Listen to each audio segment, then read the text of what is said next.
ngasi video se khogi timing gi oina yeng se ko card reading se timing se keno masum khan se hadi video se holding da ko hadi wak akoi gi question hairasne ko question se ngasai gi thaba inkhang gi da oiro relationship gi da oiro keno ma ina ningi ba hadi yum kai shabu oiro gari makta lege na khalase leino ko mi gi dream desire kari gram yam se amagam magam ta mana de na ko aduduna hadi haipetang yeng se hadi kram kanda yagani or yaroi haibagi answers hai tare ko se oracle card aina pai ri sidagi haipetang toroga yeng se ko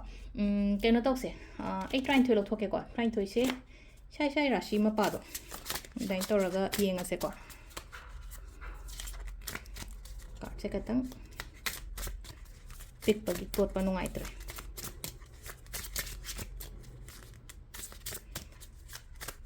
card trying to ahamba ko ahambagi ko silai se ko mesha shigi le re ko mathang mathang adum haina haidi trying to lokso thamage mai mai ma pa do dai tar yenga se ko kaino ma sum khan bi ro mind do da hai tare ko thabai inkhang gi oiro exam oiro natra pesha gi oiro aina khali ba pot to ko adu da ngasai gi comment su haidi leina ko haidi just positive affirmations kumba ama ibira mo haidi phange oire yare haibna chingba hai tare ko mani iba matam da kai ba kem leite kaino ai job ama phange natraga ai yam nungai na le hakchang nungai re khole haibna chingba su mem se ko aham ba mesha shi gyone yenga se ko mesha shi gyone na khali ba pot se kar ma matam da yagani or yaroi haiba gi ko mathangi tha hai ko aina khali ba potse mathangi tha dai mathangi tha gi tang ama tang tara tang trampan tang kunipan aina hari wa next month ki ko aduga ahandagi hai tare ko hari ima baba hari sida de hari fathers ki help lo na hari ko sida hari ai gi mako ipa gi figure oina oiriba dada oiro natra kaino oiro do mai taro ko mathangi hai petang hai tare ko mathangi tha gi tang ama ne tang tara ne trampan kunipan aina piri ko sum aina khal thabo pangthok ke na khalaga ju sida tawbira su kai su kai de ko mathangi brishara ji ko brishara shigi oina sida lai zo yumja kaisa on any Wednesday na lai ko yumja kaisa ama heta da hai tar ko taklawn oi be ai na khali ba pot se ko matam akak na laktre ko sida na ko ado sida na hai ta mathangi mithun rashi ko mithun rashi ge tha ama hena changini na hai ko sida ina ningi ba pot more than 1 month haina lai ko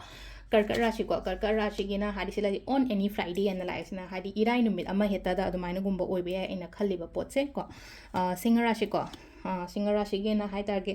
in 16 days haina hai ko numit 3 ni hai ngasi de sum thara ga numit 3 ni matung da hadi aina khali ba pot to oi ba lak ba oi ba su ora sno ko kina rashi gi na within 1 year hadi aina ningi ba pot se hai tar ko within 1 year chahi ama gi manung da hadi aina khali ba aina ningi ba pot se pangthok pa ngam ba do ko tula rashi gi in December month watli ko December tha da ta gre tula rashi gi sna khatang chang na le ko bridge rashi ko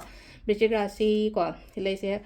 up to next January and e ko mathangi January phawbagi manung sida ko adumai taraga hadi January phawba natte ko January up to hai taraga di hadi January phawba maro sida hai tar ko laiba ngasai gi March oi be ya April do be ya June do be hadi January phawboi manung sida adumai taraga lai ko next ki Dhanu Rashi within 5 months ko aina khali ba poto thamanga gi manung da gumba adumai taraga lakpa ko makar gi na sida chamana up to next kind of February la asina ko February phawai manung da na khale ko na hadi next 26 ki February phawai manung da mathang gi na amung se lai se khoi gi kumra shi gi na numi kunni manung da na lai ko thana ko hadi in 20 days aina khale ko se minara shi gi na ko si se handaki tha natraga mathangi tha gi tang ma pan traim pan kun tare haina lai ko aduga aigi ichin inau dai kai de hai tar ko hadi brothers hai re ko hadi take your brothers or hai tar ko hadi ibung dawna tawba iyamba dawna tawba moidagi help kumba kai kumba lawba da kai ba kem leite ba adu sida leire ko gi ngasi gi oina time tarot prediction ko adu silena aina sum khali ba pot nam ha patang mam pothana ba semja ba videos ne ko aduna comment aina sida khali ba pot se haidi phange haina dai taraga ibiro ko thank you